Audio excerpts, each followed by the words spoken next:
Good evening, everyone, and welcome to the Spring 2024 Our Narrative Showcase. I'm Kirsten Hash. And I'm Shashwat Ray, and we are the 2024 Directors of Diversity and Engagement here at the Institute of Politics. Now, before we begin, please note the exit doors, which are located on both the Park side and the JFK Street side. Oh, Park side, JFK Street side. In the event of an emergency, walk to the exit closest to you and congregate in the JFK Park. Also, please take a moment now to silence your cell phones. Thank you. Since the fall of 2022, the Institute of Politics has hosted Our Narratives to highlight the inspiring stories of students in our communities and how these stories have forged their paths to politics and public service. Today, we will introduce 8 powerful speakers from a diverse set of backgrounds and experiences who will be discussing sensitive topics and pressing societal issues. We ask that you listen and learn from their narratives. In the words of Dr. Martin Luther King Jr., our lives begin to end the day we become silent about the things that matter. Also, before we begin, we would like to preface that the views of our speakers are their own and not a reflection of the views of the Institute of Politics or any other speaker. We are so excited to highlight their unique perspectives. Without further ado, our first speaker is Dina Kobesi, class of 2024, whose speech is titled Beyond the Misrepresentation, Rising Above Arab and Muslim Dehumanization. Give it up for her.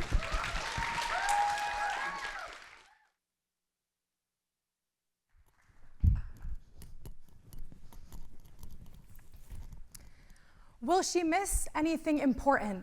My mother asked my teacher. Growing up in Boston, my mother pulled my brother and I out of school early every year to prolong our summer trips to Syria, her homeland. And while she acknowledged the risk of our education and our future from a shortened school year, I was worried about everything else I would be missing out on. Having a summer birthday, I spent all my early birthdays in Syria. But one year, as I blew out the candles, I wished for my next birthday to be in the US. It's not that my birthdays in Syria weren't nice. My mother would dress me in a big fancy princess dress, and I would receive compliments as I walked in front of my grandmother's apartment. I would rack up the tab at Muhammad's corner store, and I would cross the street to Alia's hair salon, where she would always give me this big, beautiful blowout. Reeking of cigarettes, I would leave excited to show off my new look before we all headed to Jiminy's, my family's favorite restaurant, where the magician, the same one every year, knew me by name. I was insanely lucky, to say the least. But as much as I loved Syria, I was jealous of my classmates who got to have their birthday parties in Boston with their friends. I felt isolated and like I was left out when I returned from my summers to class, and everyone was talking about summer trips to Cape Cod and birthday parties I had missed out on. I was especially frustrated hearing about summer camp. My mother said I was too young to join my cousins at Little Village, a summer camp in Syria. Every day, I would watch from the balcony as the bus would pick them up, dreaming of the day I too would join them. Finally, the summer before 3rd grade, my mother said I could join Little Village the next year. I was ecstatic. I was finally going to be able to have friends, and I was already planning my next birthday. Everyone from Little Village was going to be there. Next year, everything was going to change. Syria was going to feel so much like my own, I wouldn't even worry about what I was missing out on in Boston. Despite some FOMO, I've always been extremely proud of where I'm from. I knew that the mountains in Qasyun that surrounded Damascus were unmatched, that our side quest to Latakia, at the beaches where I learned how to swim, and to the mountains in Lebanon where I would hang out with my father's family, were probably way better than the Cape. I knew that the street corn in Damascus was the yummiest thing I had ever tasted. But Syria and my origins was only part of who I was. I was also Bostonian. I grew up riding the duck tour every time someone visited, and playing basketball at the Community Roach Center, and walking around Harvard Yard in awe, not knowing that one day I would be here too, sharing my story with all of you. I had one foot in Damascus and one foot in Boston. I was the embodiment of a culture clash of traditions, experiences, and language. And so growing up as the daughter of Muslim, Syrian, and Lebanese immigrants was not easy. I wore leggings under my basketball shorts, making me visibly distinct. I couldn't for the life of me explain what Lebanon was in the cafeteria. And people thought I said cereal when I said Syria. But I didn't mind sharing information about my culture and background. Everybody had different beliefs. Mine just happened to be less known about.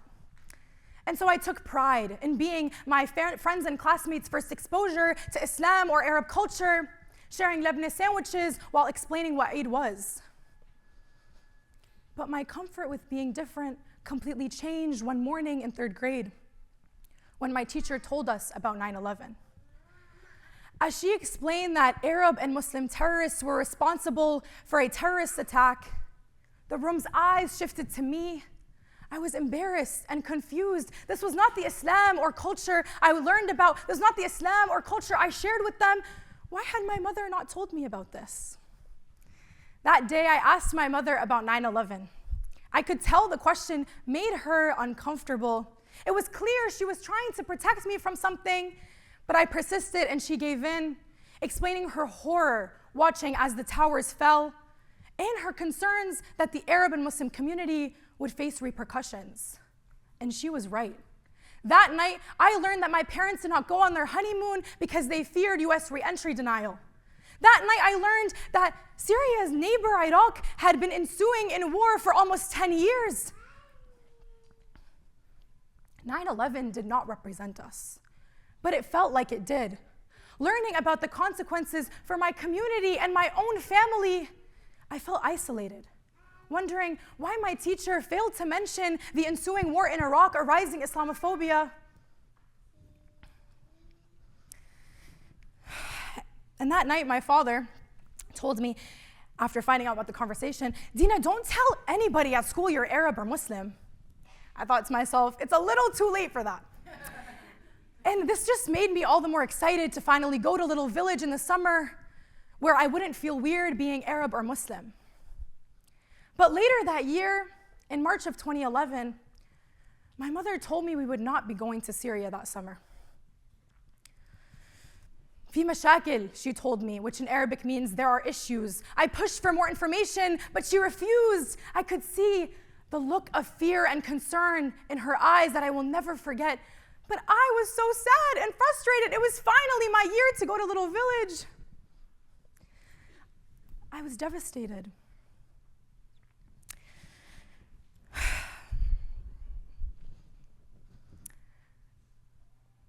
I slowly began to feel only more and more and more isolated learning about what was happening in Syria.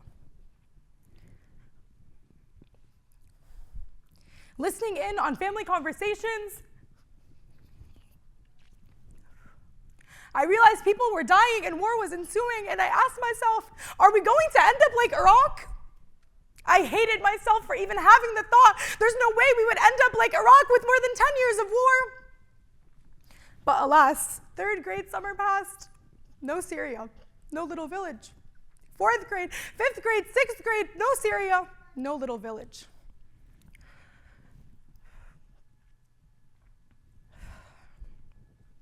Those summers, I got to have my birthdays in in Boston, not in Syria. And I got to go to summer day camp. But Syria was always in the back of my mind. And after every year of turmoil, I became more and more aware of the normalization of war in the Middle East and the lack of empathy for Arab suffering. Instead of comforting us and supporting us, our community looked at us with stares of discomfort as we spoke Arabic in public. Popular media painted us as barbaric terrorists, our countries only shown in war and destruction, our men only as threats, and our women only as oppressed. They didn't know about Alia, or the magician, or Muhammad's corner store, or the restaurant or Little Village. To them, Syria, a country that they used to confuse with a breakfast item, was only backwardness and war. In 2015, My mother spontaneously booked us a trip to Syria. And while I knew things were unstable, my fear of what I may experience in a war-ridden Syria was overpowered by my desire to feel like I belonged, to not feel different. And so after endless miles and of nausea-inducing road between Beirut and Damascus, we finally arrived at my grandmother's apartment. But it was clear that while I was at summer camp in Boston, they had been struggling to survive. So much was the same, yet so much was so different. My grandmother's road now had a checkpoint before you could enter. Alia's salon used to charge 100 Syrian lira for a blowout. Now it was 1,000. I wasn't allowed on the balcony anymore. It wasn't safe. Muhammad's corner store was still there, but his leg was amputated from a missile. He now sold off-brand American cereal, which later inspired my thesis. As I learned about the impact of sanctions on the importation of Western goods, every time I would go to him, he would tell me, what you're looking for is maqtu'a. It's maqtu'a, Dina, we don't have it, it's cut off. Ma huwa hek, I would tell him. That's how it is. I quickly picked up on the Syrian lingo, which I now realize is so deeply rooted in getting through hard times. Ma'lish, inshallah khair, alhamdulillah, wada' saab, shu badna na'mel. It's okay. God willing, it'll be okay. Thank God. Hard times, what can we do? And so, amidst evident hardship, I was inspired by the resilience of my community. But they deserved better than a few hours of electricity a day. They deserved better than the constant worry of missiles over their heads. Back in Boston, in middle school and high school, we rarely had conversations or discussions about the Middle East, allowing misconceptions and negative perceptions to fester. Laws do not protect us. They only reinforced our adverse image. After 9/11, we were surveillanced. And in 2017, the Muslim ban equated a reduction in Arab and Muslim immigrants with fighting terrorism. I began to understand the importance of legally challenging discriminatory laws and safeguarding my community's rights. In co-leading my Islamic society and in founding our Middle Eastern North African Student Association in high school, I realized the events we were planning did more than educate our peers. It brought us together, helping us feel less isolated and giving us a platform to feel heard. And so we put on Arab Night, Kufiya Day, speaker event, movie screening, and I became an advocate. But I also became a target. Boys in my class would tell me, if you love your country so much, why don't you go back to it where you'll probably be forced to wear hijab or be deprived of an education? If only they knew that my mother was the head of my household, that growing up in Syria, she pursued higher education and got a job at a company. If only they knew she only put on the hijab when she came to America. If only they knew that the first university was founded by a Muslim woman in Morocco. And I started to realize it wasn't just at school. The media weaponized the struggles of Arab women to push for harmful intervention abroad. At Harvard, I was motivated to transform discourse on women's rights in the Arab and Muslim world, and to be at the forefront of meaningful progress. In founding the Harvard Undergraduate Arab Women's Collective, I sought to challenge external perceptions and to empower Arab women in my own community and abroad. Since its inception, Housi has organized alumni panels, speaker events, movie screenings, community bonding traditions, and a fundraising gala, which supported Arab women activists in the MENA region all around. And so I will end by going back to the question my mother asked so many years ago: will she miss anything important? No, I did not miss anything. I have gained my very purpose in my connection to my mother's homeland. I have gained priceless memories. I have gained a voice which stands strong amidst targeting and doxing. I've gained a voice which fights misrepresentation and resists dehumanization that fuels war in my homeland and in Gaza today. And so as I share my narrative, I hope you leave seeing past the headlines, seeing the people in the numbers and the crushed dreams of birthdays and summer camps. Thank you.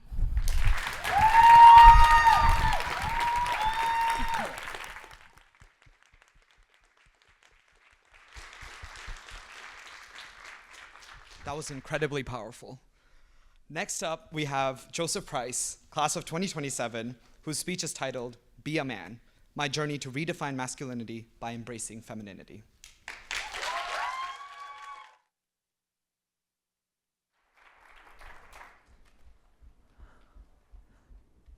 Quack, quack, quack.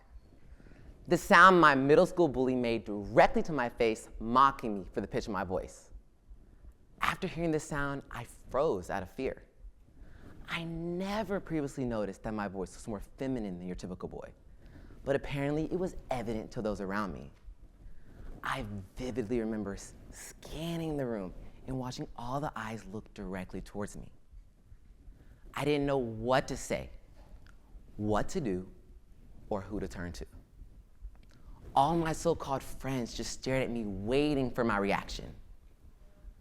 Isolation and embarrassment flooded my mind, and I sprinted out of the classroom, bursting into tears. While sobbing, I ran into one of the male teachers, and before I could even articulate myself, he said, "Joseph, boys don't cry." Sorrowful doesn't begin to describe how I felt that day. I lost my sense of identity and felt ignorant to the concept of masculinity. I woke up every day questioning, what does it even mean to be a man? Growing up, boys are always told to man up whenever facing adversity. There's a notion that being emotionally intelligent is too far greater risk for a man, as others rely on us for support and stability. As the only son of a single father, I felt the additional obligations to uphold his expectations of what a man should be. Not only did I have to present as masculine, I had to uphold societal expectations of how men should act. Moving forward, I was hypercritical of all aspects of my life as being too feminine. My colorful clothing, my fun expressions, but most importantly, the pitch of my voice, were all toned down. By restricting these expressions, I lost what I consider to be my greatest asset, my animated personality. Today, if you ask someone to describe Joseph Price, you might hear the words animated, cartoonish, lively, extroverted. But for so long, I lived as a diluted version of myself. I remember putting so much effort into presenting as more masculine. I had all male friends. I only wore dark clothing. I watched the Super Bowl instead of the halftime show. But most importantly, I tried to deepen the pitch of my voice. After a few years, I thought I had mastered it. I thought I was indistinguishable from a traditional man. But on one Thanksgiving dinner, I met one of my distant relatives for the very first time. And the first thing she said to me was, "Joseph, you sound gay." How dare she? Who was she to insult me like that? Instead of crying my feelings away like last time, I went directly towards her in a much more assertive manner and said exactly what was on my mind. After relinquishing these emotions, I felt a sense of pride. I mean, last time something like this happened to me, I ran and cried, but this time I grew older and found the courage to defend myself. While I acknowledged the change that I made, I remain puzzled as to why. Why did I become so irritated? That lady, she might have been family, but she was a complete stranger to me, and I very rarely become hostile, even after becoming attacked. But that's when it hit me. It wasn't the comment that upset me. It was the lack of progress I made to what I thought was a real man. Later that night, my uncle came to talk to me. And since he and I are pretty close, I expected him to justify my feelings and say I was in the right. But the lines that stood out in that conversation were, "Joseph, while she was wrong to insult you like that, men don't react that way. A real man would just accept the insult and dismiss her as insignificant." Moving forward, I thought my femininity would always prevent me from becoming what I thought was a real man. I fell into a deep state of despair. I stopped socializing. I performed worse in school. I gave up on trying to understand what masculinity is. But thankfully, one of my mentors never lost confidence in me. And she presented me with this opportunity to deliver this keynote speech. After hearing this news, I was extremely hesitant. I was always ashamed of the pitch of my voice, and I didn't want to force a large audience to listen to it for 8 to 10 minutes. But the opportunity was just a little too great, and I felt forced to accept it. Like the perfectionist I am, I spent hours writing, editing, rehearsing my speech, and eventually the day of my speech finally arrived. I nervously walked out on that stage, and I couldn't see 5 feet in front of me. In a pitch black room with the spotlight on me, I began my speech shakily with a welcome. In that moment, I felt stranded in a space full of people. And out of fear, I reverted back to my efforts of deepening my voice as low as I could. So much of my focus was spent on deepening my voice rather than delivering a powerful keynote. However, a stage light shined onto the crowd, and in that fraction of a second, I caught a glimpse of the hundreds of people sitting right in front of me. Seeing all those faces, I visualized all the teachers, mentors, advisors, friends, family members that I was just disappointing. By being this unauthentic version of myself, I was failing the sea of people looking towards me for inspiration. Right then, right there, I finally realized. The question I spent years trying to answer was incomplete. The full question is, what does being a man mean to you? Now that question, I could easily answer. To me, being a man means not being afraid to show the world who you are exactly as you are. With this newfound understanding, I quit trying to pretend like something I'm not. I understood that by being my authentic self, I could uplift the audience sitting right in front of me. I raised the pitch of my voice, and I continue my keynote with shared experiences unite us. With a smile on my face and a much more energetic personality, I delivered that keynote I spent hours rehearsing. And I felt the energy of the room shift from stagnant to uplifted. Following this speech, the trajectory of my life shifted immensely. By embracing both my masculinity and femininity, I defined my public perception and found out my true identity. I performed better in school. I was more involved in my community. But most importantly, I discovered the true meaning of masculinity. Masculinity is dependent on the individual, not societal expectations. To be masculine means to process all of your emotions. It means to support those who rely on you. It means to ask for help when necessary. It means to be okay with being vulnerable. At Harvard, I'll use my newfound understanding of masculinity and identity to promote inclusivity. Most recently, I was elected to serve as an inclusivity chair on the Black Men's Forum. Thank you. In this role, I will ensure that the organization isn't promoting a toxic masculine cultures and that all Black men feel as this is a safe space for them.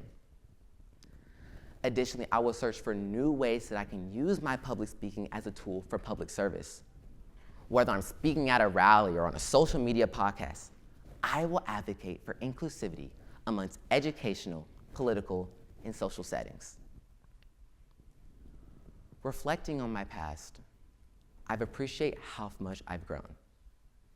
I started off as a small child, too afraid to even speak in class, to now speaking publicly in front of large audiences. Along my journey, I've learned to love all aspects of myself. I embrace my femininity with colorful clothing and vibrant mannerisms.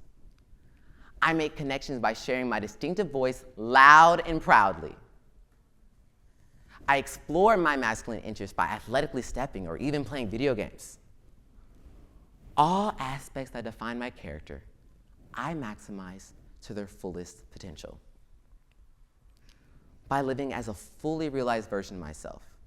I can use my love for public speaking, passion for advocacy, and lived experience to promote inclusivity. I aim to foster spaces where anyone can express themselves freely, whether it's to scream, confide, or even cry. Thanks for listening.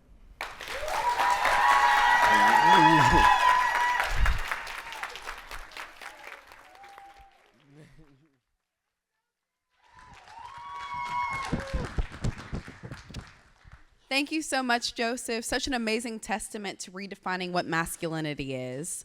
Our next speaker is Alyssa Gaines, class of 26, whose speech is titled Lagrimas Negras, National Laureateship, Before, After, and Beyond.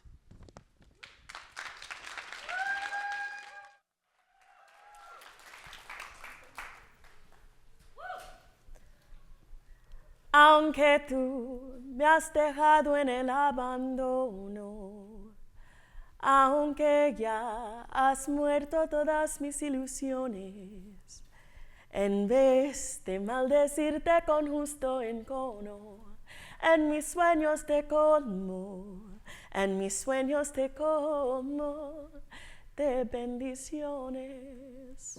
An old Cuban bolero plays over the radio in my kitchen. These are the first words of my poem as I'm performing at the Kennedy Center, May 2022, before the next National Youth Poet Laureate of the United States is announced. The yellow lights reminded me of my mamaw, always telling me speak clearly and distinctly, and calling me a poetess from the first poem she made me recite to her in her living room. My other grandmother sat in the front row with a pile of National Youth Poet Laureate tote bags bounced in her lap next to my dad. My mom, family, and friends watched from home. I was proud. I didn't know who would win, but I was okay with that. I stood on that stage next to three amazingly talented and ambitious young women representing the best of their respective regions. And so I prepared to hear my name called after each title announced. First runner-up passed, and I was the National Youth Poet Laureate of the United States. Like Amanda Gorman, like Kara Jackson, me. For many people, this is when me began.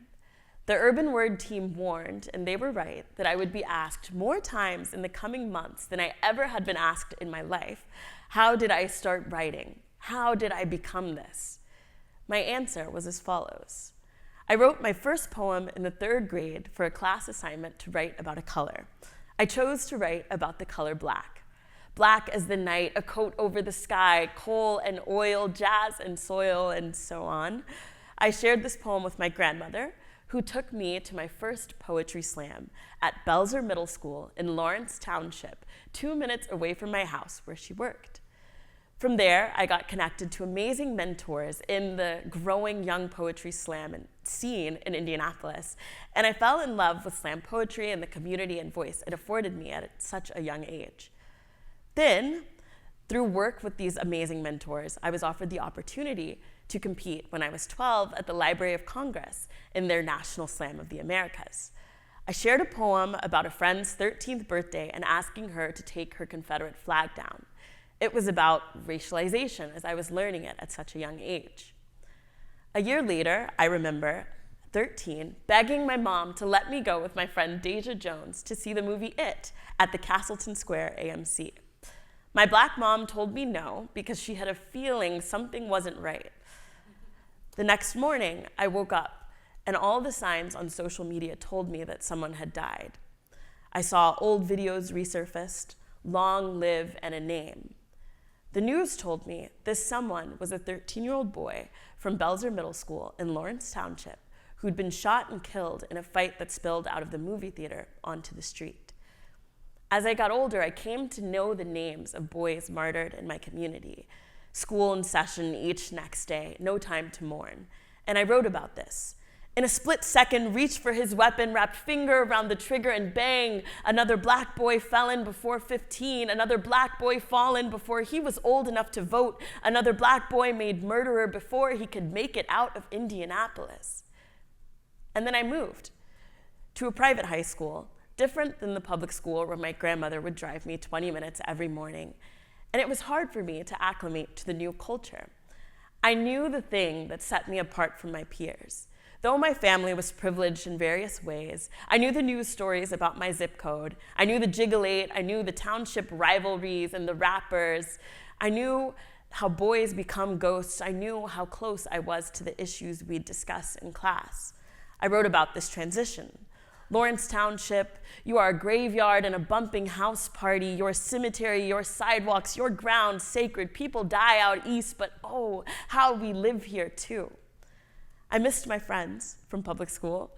I wrote about that as well in a poem where I say me and my best friends in middle school were hot Cheeto girls. Now, this is not a part of the answer I memorized to that question that would come after the day at the Kennedy Center. The answer I told the media was something more like this. 8 years old, 12 years old, Library of Congress, Carla Hayden, Joy Harjo, Brave New Voices, Scholastic Art and Writing, thank you to Voices Core Indie, thank you Urban Word. Telling my story is both an act of resistance and an act of resilience.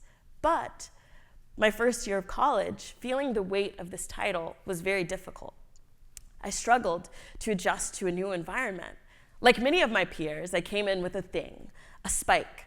Unlike many of my peers, I was traveling and trying to be this thing while I was also learning how to be in college. I felt the pressure of trying to build a new career for myself in one fleeting moment, while also trying to build a new self and a new community.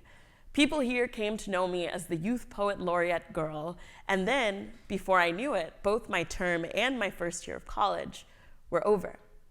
No book tour, no cover of Vogue, no White House, no UN. I went home. And I worked with kids in my community. I gave a workshop at Belzer Middle School in Lawrence Township where I performed the poem Hot Cheeto Girls. A girl sitting in the front row eating a bag of hot chips raised her hand. And before a teacher could tell her to put it down, I called on her, curious to hear what she'd say. She had 2 questions for me. One, was I really a hot Cheeto girl? And if so, where were my friends? 2, if I had done all the things I said I've done, why was I here? Who was I? What was I doing? And why? These are questions we should all be asking ourselves. At Harvard, we have something special, something that empowers us, and something that the Harvard name accelerates. And so it's important to be critical of why we began doing whatever it is we do in the first place. For me, classrooms of Black and brown students became the biggest stages. Fellow students became poets, interested in how vernacular scenes like barbecues or quinceañeras could become the language of National Youth Poet Laureateship. Teachers would call and ask when I was coming back. Some students even cried, telling me they'd seen the same issues in the same community and didn't know that it was possible to say something about it, and they didn't know how. In the IPS school where I worked, students K through 8 had no idea that I went to Harvard, and I don't think they would even know necessarily the weight of what that meant. They didn't know about my institutional advocacy. What they knew was how I treated them. On my first day in 4th grade, a boy came up to me and yelled at me, telling me the kids would never listen to me because I myself refused to yell. By the end of the summer, he told me I was like everyone's piece. This was impact. The students would ask me over and over, was I really Black? Where was I really from? And I knew that by me being there, amongst other IPS students as an alum of Indianapolis Public Schools myself, sharing with them the soft skills I learned through poetry and treating them with respect, that also was impact. I wasn't speaking at the Library of Congress in front of an audience of advocates for extracurricular programming or performing at a gala for CEOs and princes and princesses, but I was fulfilled, and I was remembering who I was. I had come home with a fear of falling short, with a fear of running out of time, a fear of failing, and this colored everything anew. My favorite memories of my laureateship were at the Care Center in Western Massachusetts, where after reading some poems, a woman came up to me and told me her story of domestic violence, of poverty. And she told me that my poems, contrary to the poems she'd read before, felt real to her. Another experience was in Henderson, Nevada. I sat in a green room all by myself, hot, nervous, practicing my poem over and over in my head. And then I prayed that my grandmother would watch over me. After the show, a little girl came up to me and told me she was proud of me. And then she told me she shared my grandmother's name. Through service, both institutionally and interpersonally, I remembered who I was beyond my resume. We all need service. Instead of looking at acceptances or titles or accomplishments through the narrow view of the self, which comes with a fear of running out of time or a fear of falling short, civic service allowed me to re-engage with what myself was even made of.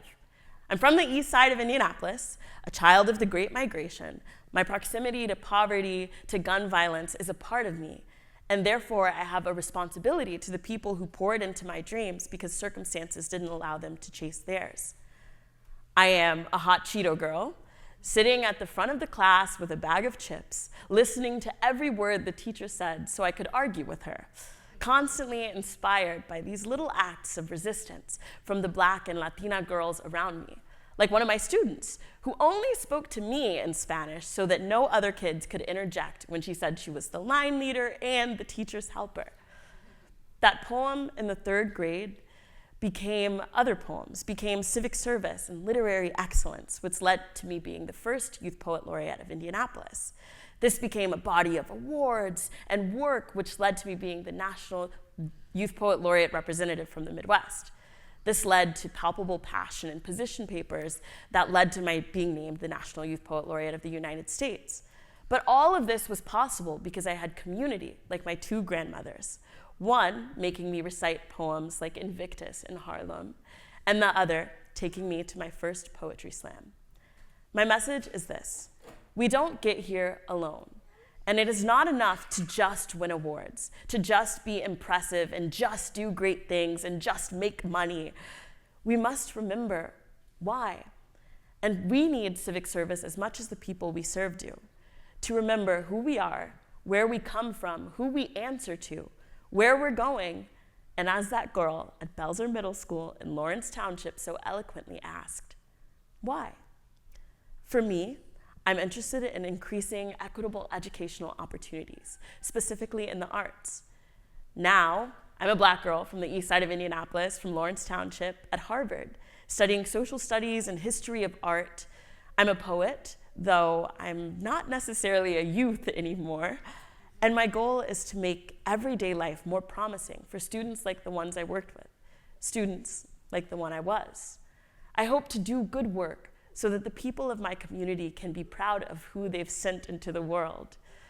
My only ambition is to do right by God and by the people I love, such that each step toward this ambition is not a weight, is not a burden or a title to live up to, but a baton to pass back or a platform to share.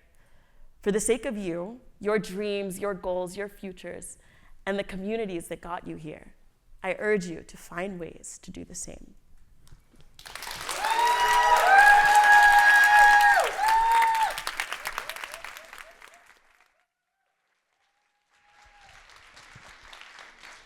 Thank you so much, Alyssa. That was absolutely beautiful. Next up, we have Sham Karkur, class of 2027, whose speech is titled Amplifying Silence Narratives, Syria and Beyond.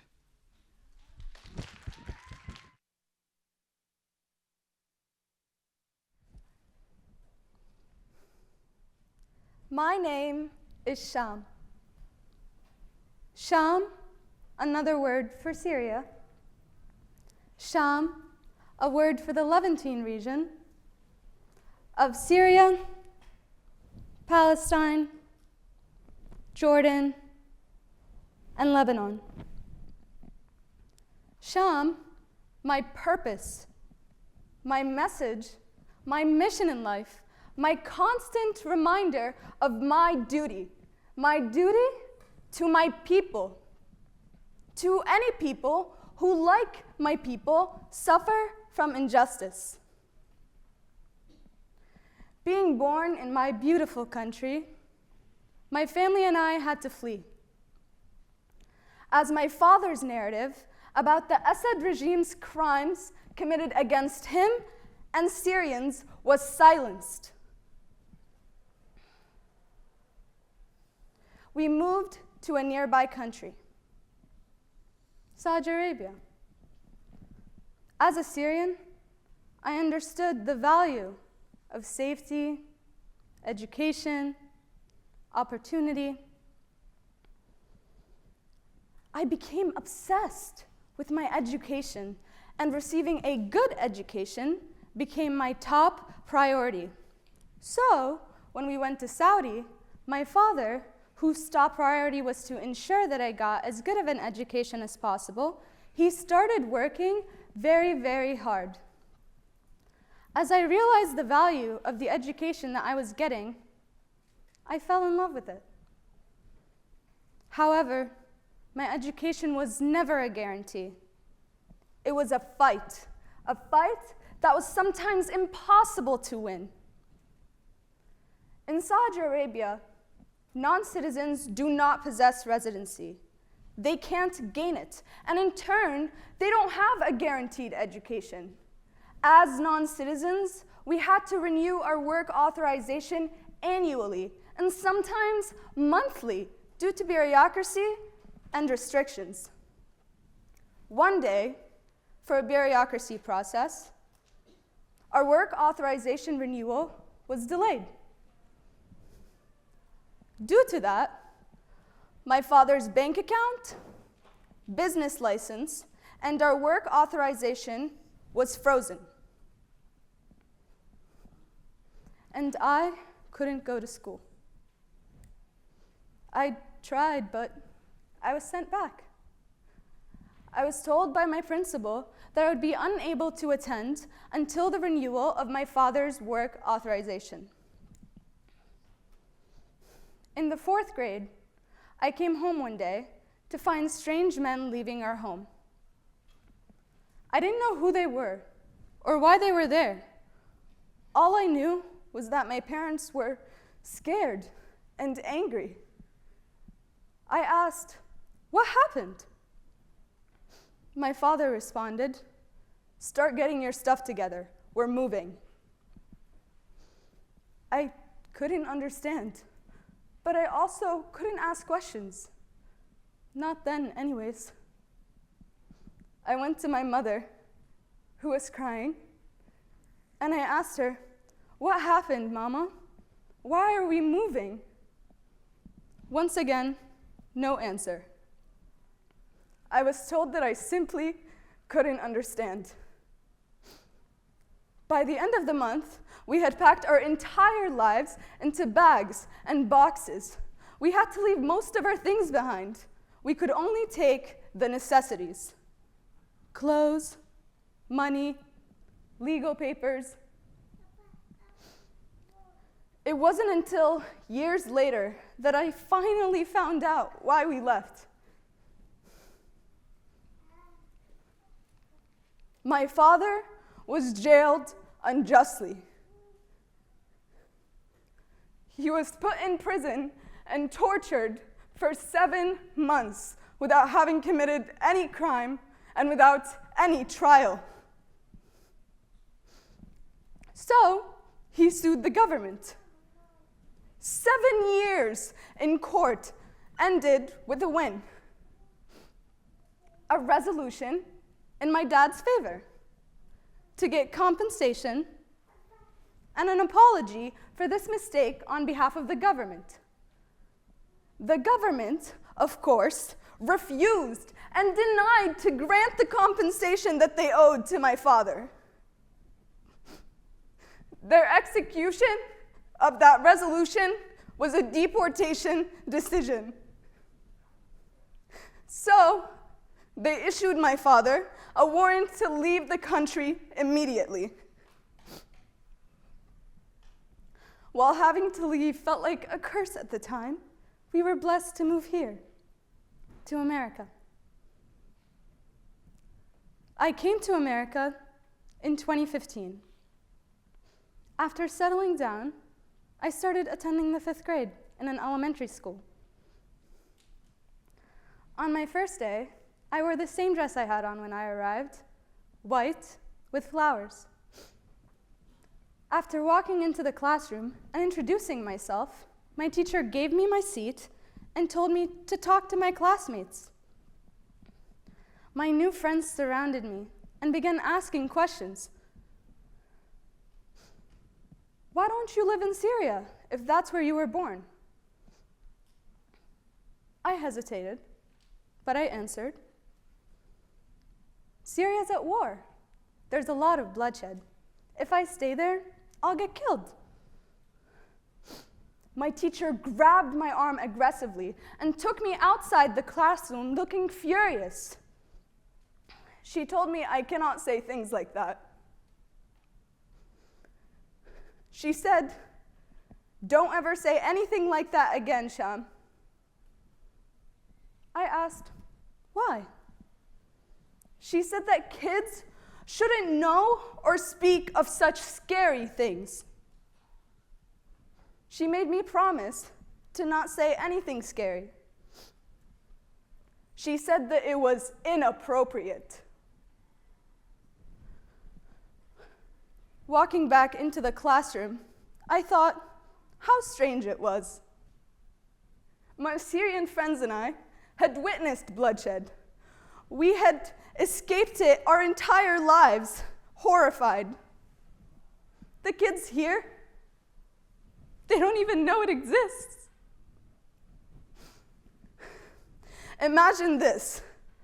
While my country, Syria, was getting bombed and erased, while the kids in my country were getting killed, some people think that it's not allowed for us to speak of our narrative. Like my teacher, they think that sharing this narrative is inappropriate. Are the kids getting killed? Are their childhoods, my childhood, getting stolen from us not inappropriate?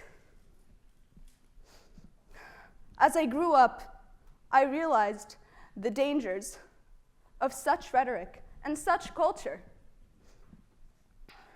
I've witnessed where the limitation of expression leads, how it starts from a so-called place of good intention, but one day leads to the killing of millions.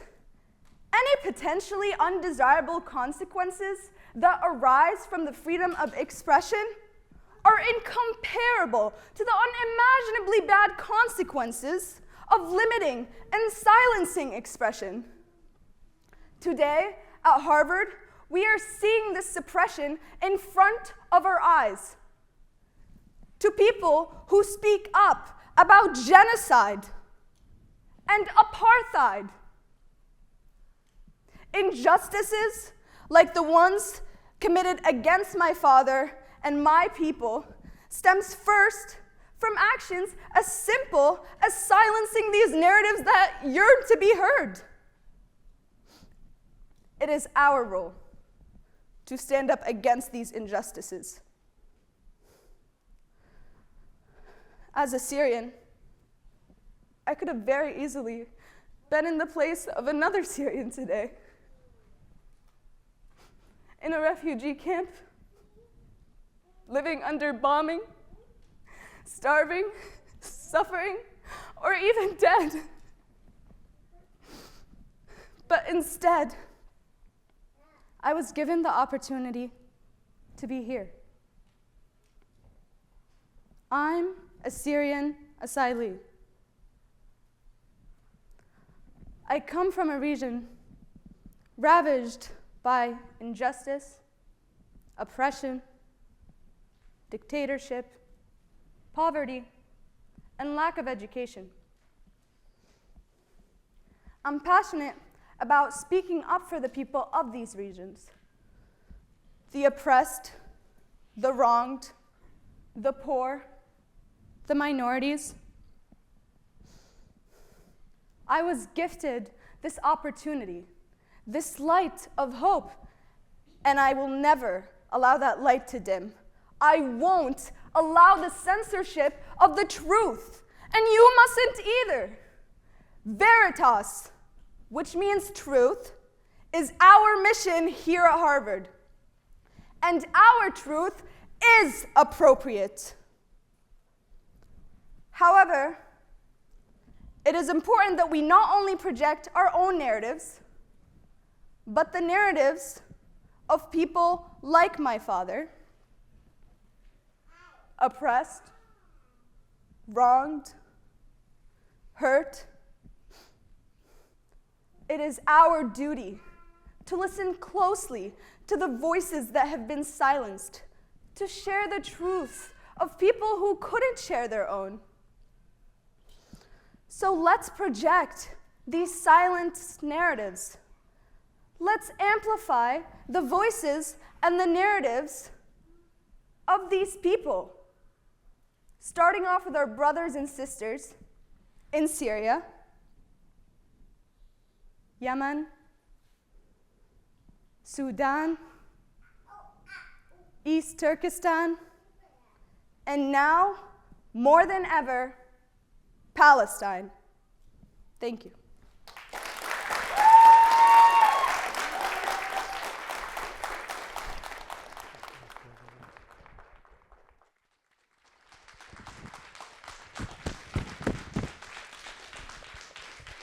Thank you so much, Sham. That was so powerful. Thank you for speaking your truth. Next, we have Milagros Costabel, class of 2025, whose speech is titled, "The Story Not Told, The True Faces of Success."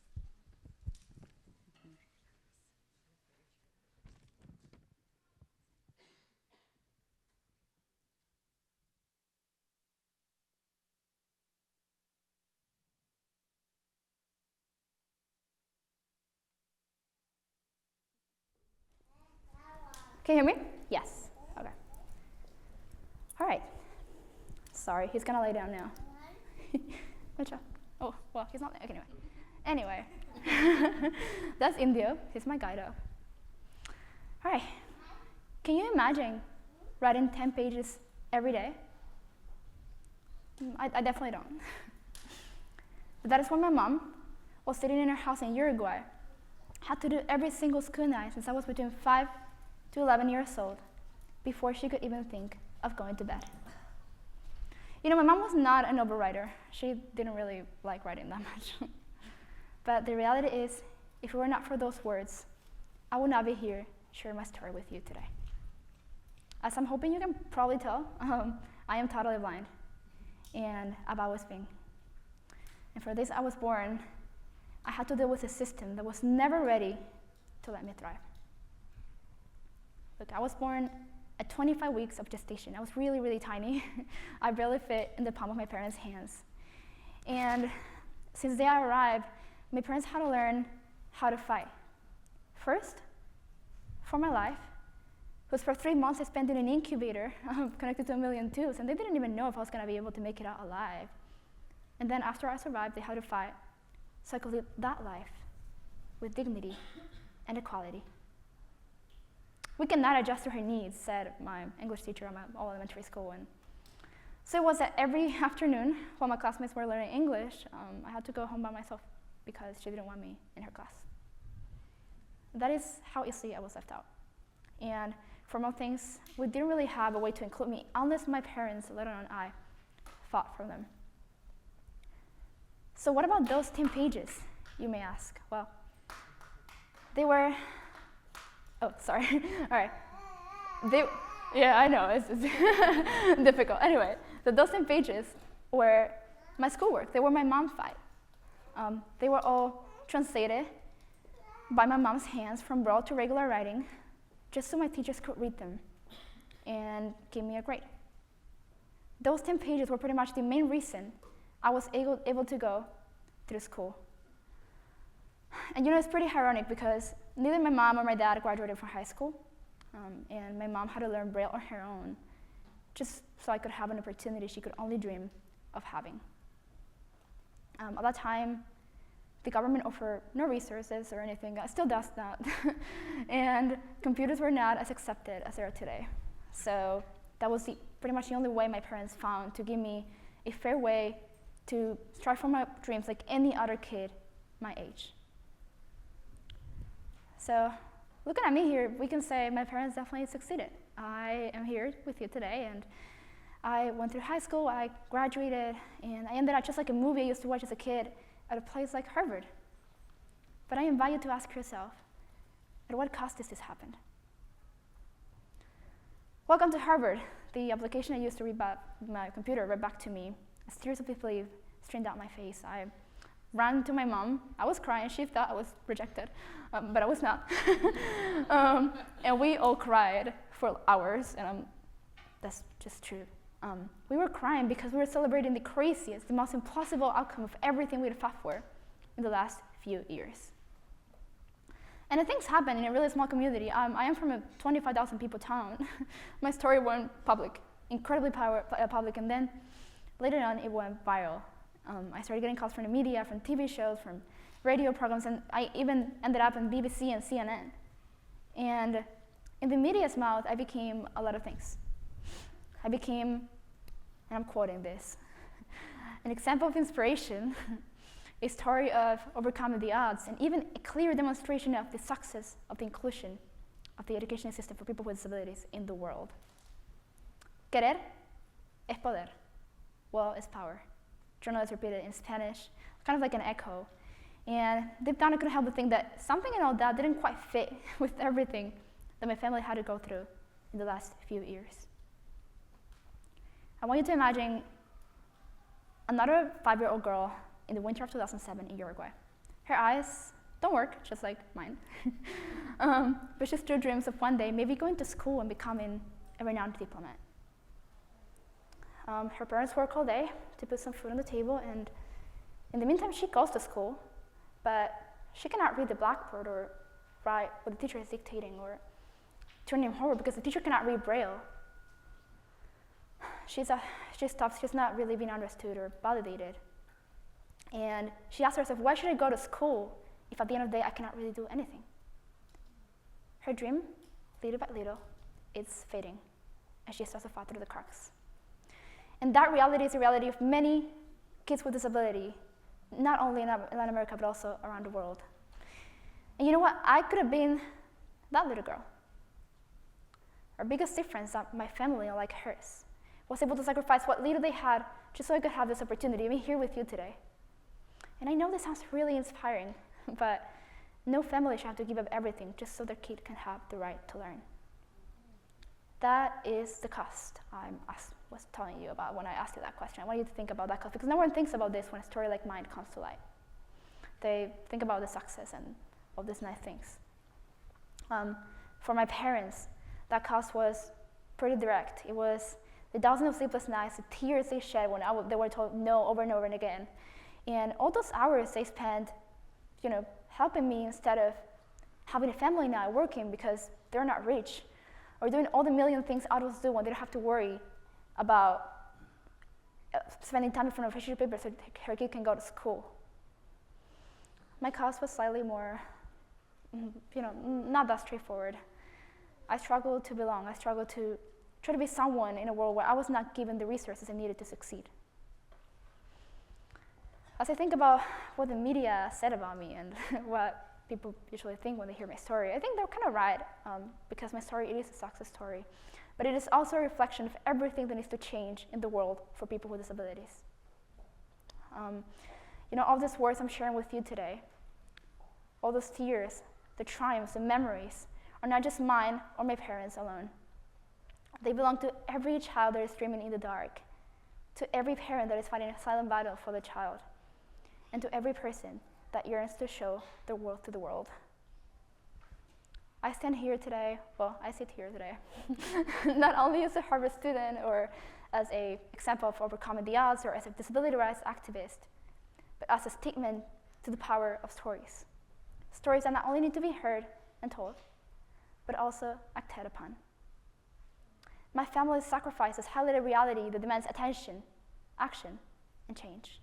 And that is why I do public service. That is why I fight so every kid can have the opportunities and the tools that will allow them to develop themselves to the maximum potential.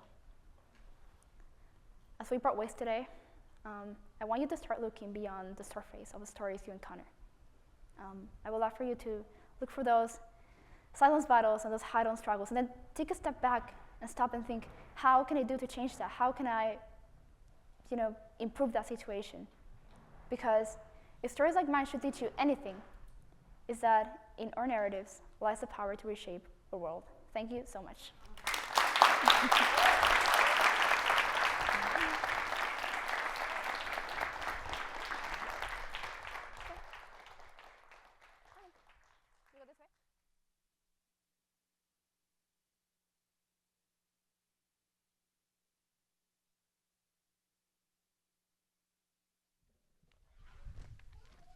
Thank you so much, Milagros, for that inspiring story. Our next speaker is Frida Lopez, class of 2027, whose speech is titled, Miracles Don't Happen, Confronting Economic Inequality.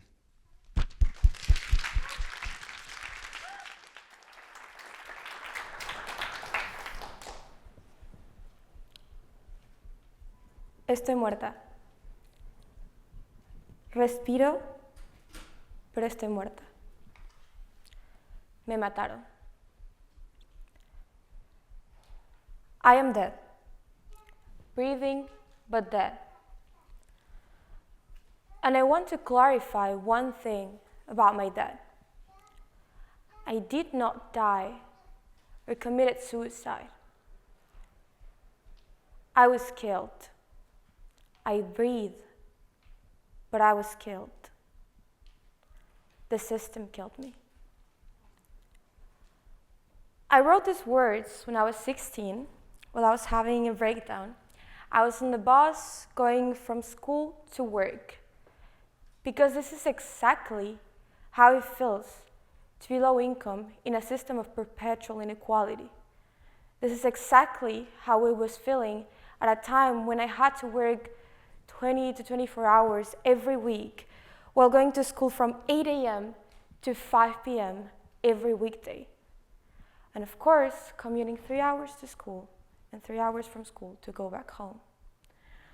I felt that all my life I would be working tirelessly 60 hours a week, and I would never be able to enjoy the little joyness of life, just as my parents did. I thought I would be exploited to my end. The system I was referring to is a system that allowed me to be abused and protects the abuser. A system that exploited me to my end. A system that destroys our planet. A system that destroyed my family. A system that exploits millions every day to their deaths. The system has many names. At Harvard, we call it neocolonialism, patriarchy, or sometimes late-stage capitalism. But for me and my family, it was our murder. It is the pain we live with every day.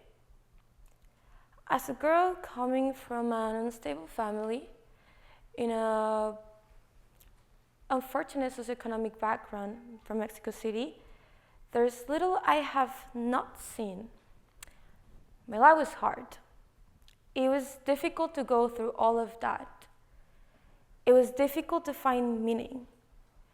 It was hard to find a reason to wake up every day and continue trying and not give up. Fortunately, I found it, and it is a topic of my talk today. I come from a neighborhood that is famous for being dangerous in Mexico City, and poor, of course. In Brazil, they call them favelas. In France, they call them bidonville.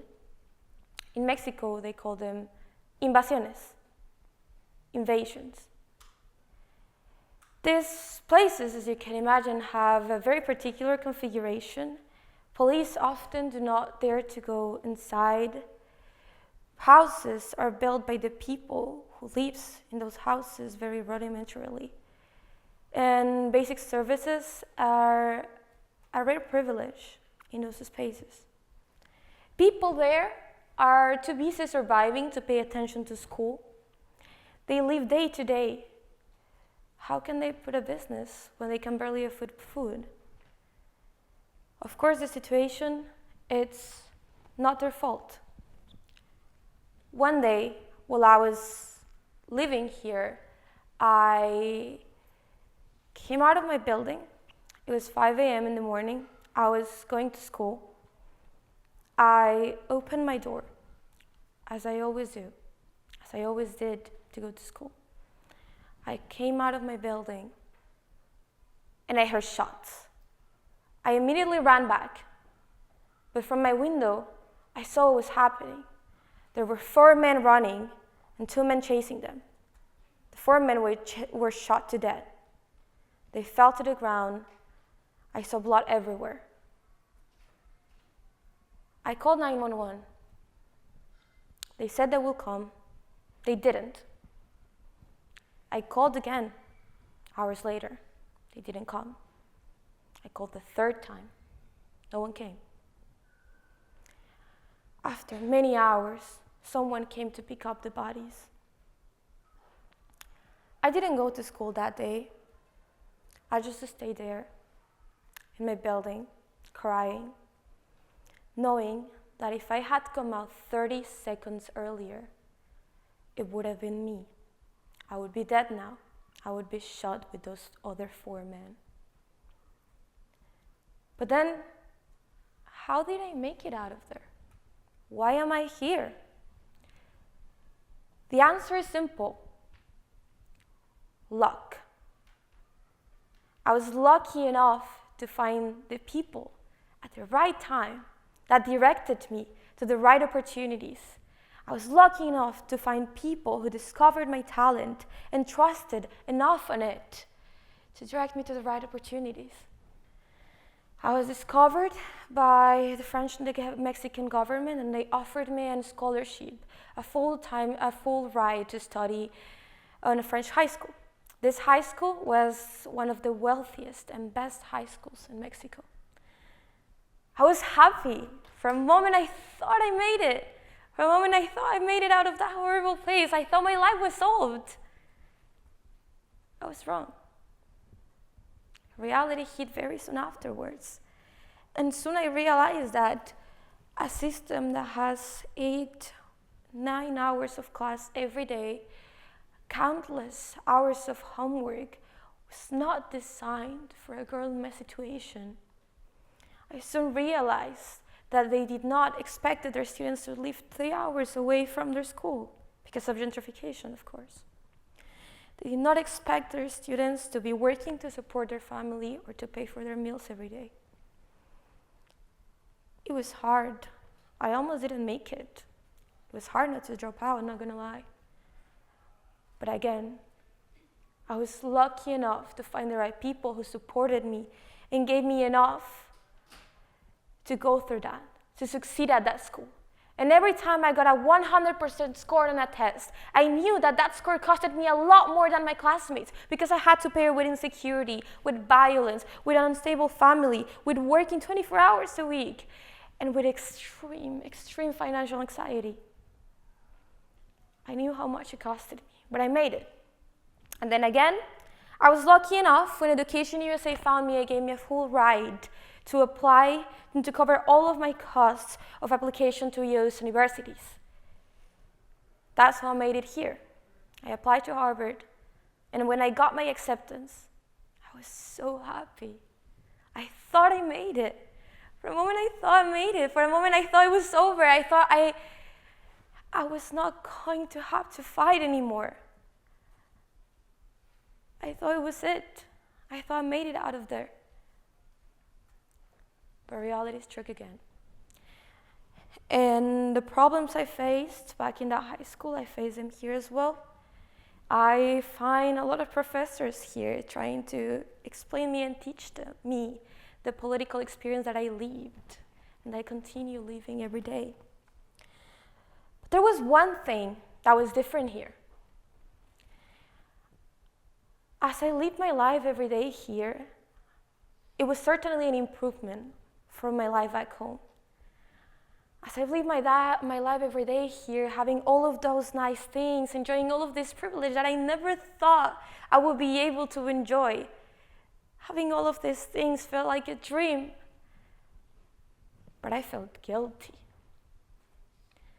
I felt so guilty knowing what I left by home. I felt so guilty enjoying all of these privileges, knowing how people live back home, knowing how much my family is suffering back home. I couldn't enjoy it.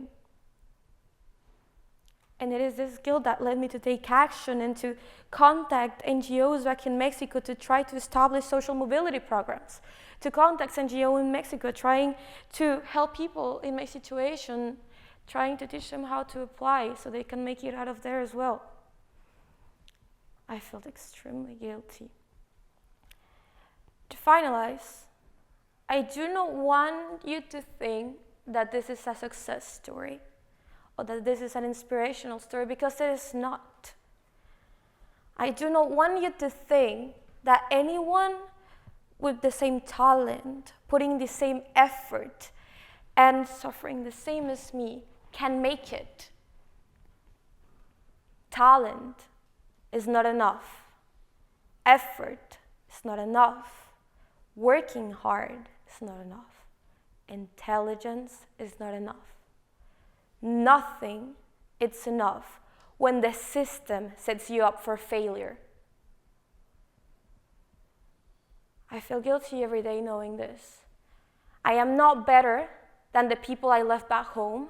I do not deserve these privileges more than them.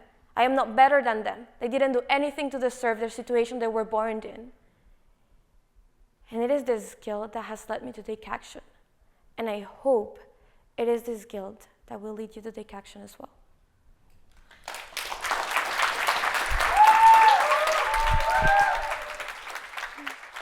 You can do it.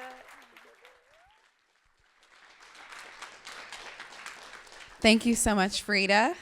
Our next speaker is Key Williams, class of 2025, whose speech is titled A Moon's Love, From Foster Care to Advocacy.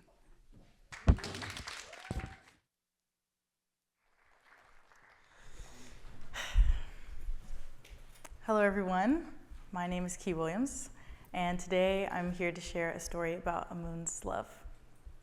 Now, before I begin, I'd like to ask everyone to please close their eyes and picture the clearest night sky you can imagine. Whether you're in an open field or on the corner of your childhood street, let your mind return to who you were at 8 years old and spare no detail. Picture each star, every varying hue, reflecting a vivid potential for life. The moon in all its craters, eyes squinting as you try to see them in the wake of its shining light. The air is light and gentle, and for just a moment, the troubles of the world are whirled away. Now please open your eyes. Ever since I was a kid, I've done exactly what I described to you. Escaped the world and lived amongst the stars and the moon, the only thing consistent enough to watch over me while I slept and while I wept. Oftentimes, I found myself looking up at the starry night sky in darkness, when only a new moon shone, leaving me adrift and praying for light. I'm not sure when I stopped looking up at the stars, and to be completely honest, I'm not sure when I stopped looking up in general. Ever since I was around 10, I struggled to hold eye contact with people. Shoelaces, my new cosmos. Past this point, I became a master, less of which twinkling light was a planet, and more of which set of door slams meant that this was a bad day. Bad days became more frequent as I grew older, and by the time I turned 14, my stepfather began sexually assaulting me. At 16, I told a family friend, and what ensued came to be the worst nightmares of my life. After this, my life became a series of befores and afters. before I told my friend, and after. Before my father, and after. Now, just a quick show of hands. Who knows the phases of the moon in between new and full? Exactly, okay. Exactly. In psychology, we like to call this the serial position effect. We are more likely to remember information at the beginning and ends of sets and kind of forget the things in between. No one cares about the violence it took to become this gentle, only that that's who I am now.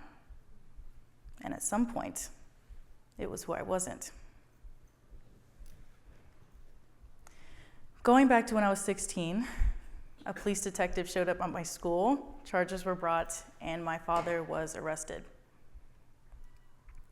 My mother, unfortunately, did not believe me, and harassment, intimidation, and assault all ensued at the hands of my father. I stood shocked as my mother screamed at me and called me a liar and put all of my belongings into trash bags.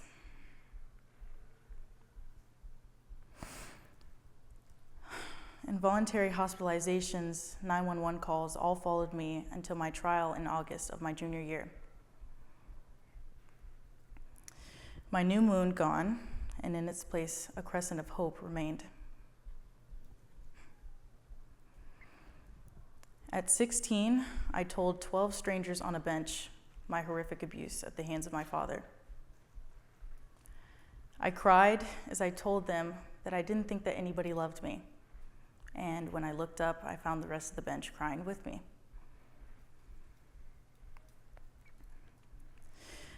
Days of witnesses, testifying, evidence, and 6 hours of deliberation all ended with my trial resulting in a hung jury. 11 jurors had believed me, and one had not. One juror stood between my father and a 20-year sentence. Hoping to avoid a retrial, my father pled guilty to 2 counts of criminal abuse and was sentenced to 6 years. My mother, after this, relinquished her rights to me and thus began my time in foster care. Now, I won't bore anyone with the finer details, but the whispers and stories of foster care are sadly true. I was starved and abused in my second home and was hospitalized at a residential facility until I turned 18. Fast forward, I turned 18 and began living with my current foster parent, Maria. Now, the words to describe Maria have yet to be invented. Trust me, I've looked. The closest, however, that I found is mother. She is my number one supporter, my half moon, and showed me what love and light felt like for the first time in my life. With her by my side, I applied to Harvard and found out I was accepted that following April. Maria drove me up my freshman fall, and soon it felt like the sun shone on me almost completely for the first time in my waxing gibbous. 2 months into my freshman fall, on October 4th, 2021, my father died in jail, a medical suicide as he refused the treatment that would have saved him. His death, my final push, as I realized that running from my past would not change its narrative. Nothing would change what my father did to me. Nothing would change even what my mother did to me. Nothing would change what I went through alone at 16. But what was my impact? Serial position effect. Nobody cares about the phases in between, just what you do with the hand you've been dealt. So, that summer, I went back to work with the district attorney's office that presided over my case and have worked with them every summer and break since then, with the attorneys and assistants filling the holes of my former family. Leanne, the direct attorney over my case, would be the woman I would strive to become, and the last step I needed to achieve my full potential. That potential, hopefully, being as an FBI agent. My calling is to public service, to be the sky's illuminator shining bright on what crawls in the night, both beautiful and not. To take on the role of the moon's light on earth and envelop all those who have given up on this world, and all those scared of the dark shadows shaped like their fathers. As I stand here and I look into the crowd today, I ask that you take note of my journey and understand that I'm not the only child who went through this. Your impact, just as crucial as you will serve as the future jurors on cases like mine. Remember this story, and remember the child you once were. Feel compassion for those around you who were once 8 years old as well, eyes wide with wonder, unknowing to the cruelties of the world. By sharing this story with you, I have achieved my full potential as it was intended. And with my makeshift family beside me, I stand finally as a full moon. For children across America like me, for the kids who dream of stars. Thank you.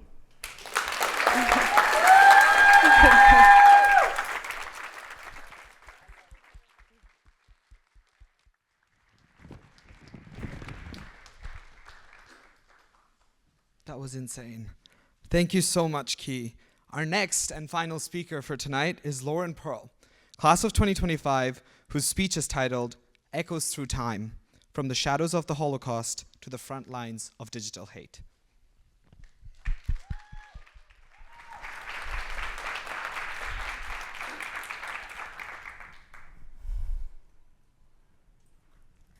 The Daily Shoah and greedy Jewish rape porn. That's the podcast I would listen to as I sat on the bus on my way to high school. I am Jewish, and I am the granddaughter of Holocaust survivors.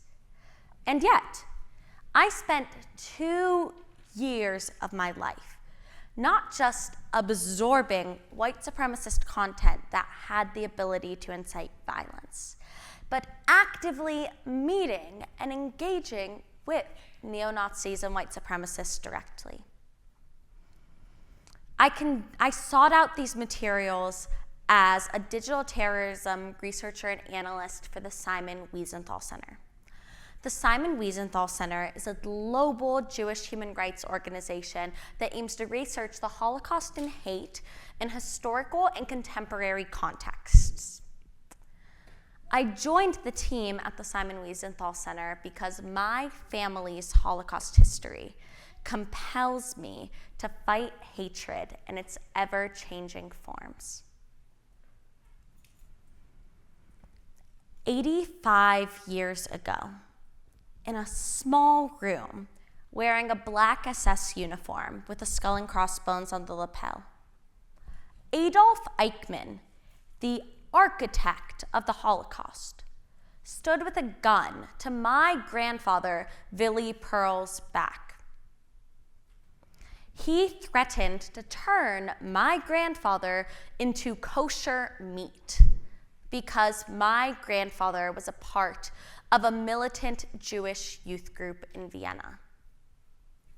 In a moment of panic, my grandfather made a proposition to Eichmann. He informed Eichmann that if he truly wanted to make Europe free of Jews, he should support my grandfather in helping transport Jewish refugees from Nazi-occupied Europe into the British Mandate of Palestine. Miraculously, my grandfather obtained the blessing of Adolf Eichmann in order to obtain boats from Greek smugglers and forge immigration visas in order to transport 42,000 Jewish refugees to safety. My grandfather could not have achieved any of his rescue missions without the help of my namesake and grandmother, Laura Rawlig Pearl. Laura Rawlig was born as an Aryan Catholic woman, and yet she converted to Judaism in 1938 in Vienna to marry my grandfather. Thanks to her Aryan privilege, my grandmother was able to be an active, inconspicuous member of the resistance. My grandmother would serve as a money courier for my grandfather's missions, as well as transporting immigration visas and serving to bring food to Jewish refugees that were about to be resettled in the East. She even went as far as to house a Jewish refugee in her home. When my grandmother had to leave town for a few days, she asked a cousin to stay in the apartment with the Jewish refugee so as to avoid suspicion from neighbors regarding movement in the apartment when my grandmother was supposedly out of town. When my grandmother returned to the apartment and opened the door, her cousin said, "You have visitors." And the Gestapo were at my grandmother's apartment. My grandmother was arrested and sent to Ravensbrück concentration camp. Her arrest warrant states that she was arrested for quote-unquote pro-Jewish behavior. But what I find most interesting about my grandmother's arrest warrant is that it states that she had been given a warning 9 months earlier that her pro-Jewish behavior could result in her imprisonment in a concentration camp. And yet, my grandmother continued to put her life on the line in order to protect Jewish communities. My grandmother suffered from the traumas of the Holocaust for the entirety of her life. As long as I knew her, her left hand was permanently curled from when an SS woman slashed her tendon. As long as my grandmother lived in New York, she was unable to drive through the Lincoln Tunnel because the black strip of tile reminded her of the shower rooms at Ravensbrück. My grandmother's story illustrates clearly the lasting harms of the Holocaust on not only Holocaust survivors, but the families of Holocaust survivors. And together, when paired with my grandfather's story, my grandparents exist to show that when confronted with inhumanity, ordinary civilians must resist and have the courage to protect the marginalized. Growing up as the granddaughter of Holocaust survivors, it seemed as if anti-Semitism were the only discussion topic in my household. I was always hyper aware of anti-Semitism because it was the discussion as my bedtime stories and at the dinner table. When I was 14, I was the only Jew in one of 2 women in my engineering class, where I was graciously given the nickname fucking feminazi cunt. As I would walk into class, students would say, "How's the gas leak?" And on multiple occasions, students threw desks and chairs at me. I was put in physical danger because of my Jewish identity. A year later, I was still reeling from the physical and verbal assaults that I had endured at my public school in Maryland.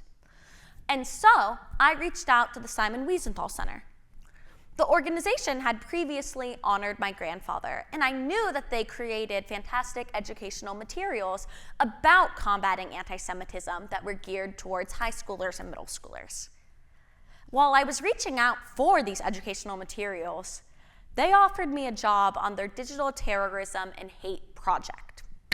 For the unacquainted, digital terrorism refers to the dissemination of hate speech via online social media platforms. And so as a digital terrorism and hate speech researcher, I was personally responsible for searching through the most ugly parts of these social media platforms, compiling this information into a report that could then be presented to different governments and governing bodies, as well as social media companies, in an effort to crack down on hate speech. The materials that I found left me so utterly shook to my core, as the materials were clearly geared towards youth. I found action figures of Nazis, Confederate soldiers, and Al-Qaeda terrorists that were clearly marketed towards children. I found TikTok videos with advice on how to best orchestrate school shootings. I found YouTube videos teaching youth how to make gas chambers in Minecraft. Let me be very, very clear. I do not believe that anybody is born to hate. I believe that hatred is taught. And so I believe that these toys and these online materials not only normalize hatred, but also exist to desensitize youth to bigoted, lethal atrocities. I also want to make very clear that I was not just engaging with these materials through a screen. My team and I were actively speaking with neo-Nazis and white supremacists about their movements. However, I believe that my most insightful conversations as a member of the Digital Terrorism and Hate Project came from my discussions with former neo-Nazis who could best explain how they were recruited into these movements. I specifically worked with two former neo-Nazis with regularity. They were named TM and Tony. TM had founded his own branch of the KKK in Europe, and he had founded a series of neo-Nazi bands. In contrast, Tony was a member of the White Aryan Resistance, and Tony had established a white supremacist hotline. Both of these individuals reported that music was a core part of their radicalization process. TM explained that within the 80s, music was the core form of radicalization for white supremacist movements. And he explains that when he was a student on the schoolyard in Germany, a student came and gave him a cassette tape of music that expressed German nationalism, explaining that the Germans were just severely misunderstood as a people in that they are viewed as oppressors, but there's so much more to this community. The music became increasingly nationalistic and increasingly hateful until TM himself believed white supremacist ideologies and reached out to white supremacist organizations to join their ranks. Hearing these stories firsthand illustrated to me clearly that music had the ability to radicalize individuals into violent white supremacist actions. And so I personally launched an investigation into music streaming services through the Simon Wiesenthal Center's Digital Terrorism and Hate Project. I then spent my free time in high school listening to the bangers of the neo-Nazi movement, which include The Kids Are Alt-Right, Reich Machine, and White Nations on Fire. Listening to these materials left me terrified because I saw that it was easier to become radicalized than ever. Once you listened to one white power song, the algorithm fed you infinitely more.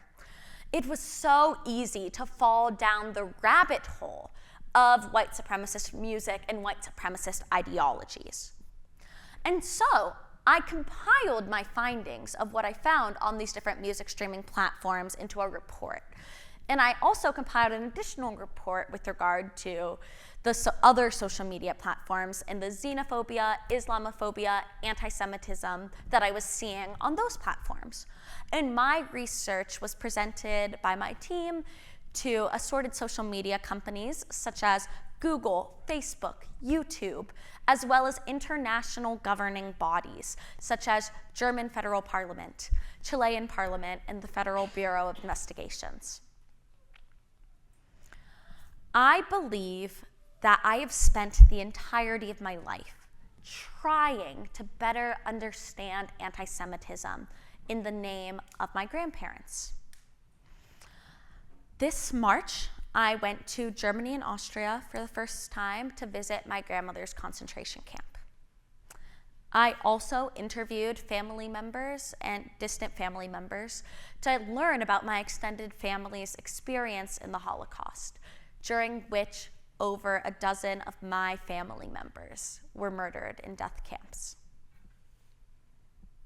Such research takes an immense toll on me and is incredibly difficult. And yet, I do ultimately believe that such research is a love letter to both my grandparents and the broader Jewish community. When the experiences of my grandparents and the Jewish community have been so undeniably shaped by the white supremacist fascism of the Nazi regime, to work to curb white supremacy and work to address the root causes and the root recruitment of these white supremacist movements is to not only honor the legacies of those who resisted, but aims to help protect the marginalized. Thank you.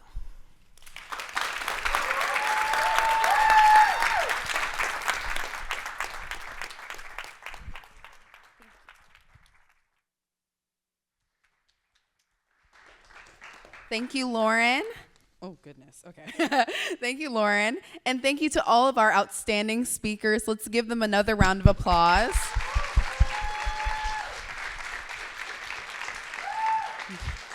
You all have put in so much work this semester, countless hours, meetings, more meetings, office hours, drafts, and everything else. So couldn't thank you enough. Thank you so much. And it's been an honor to see how your narratives has transformed over the semester and how they've been presented today. We'd also like to take a second to thank the IOP student president, Pratyush, and the director of student programs, Melanie Pagan, for working with us this entire semester, bearing with us this entire semester, and the speakers. I'd also love to thank the forum staff. Tenzin's here, Kitty's not here, Aaron's here, and Deshnae's here, who helped us to be here tonight and host this wonderful event.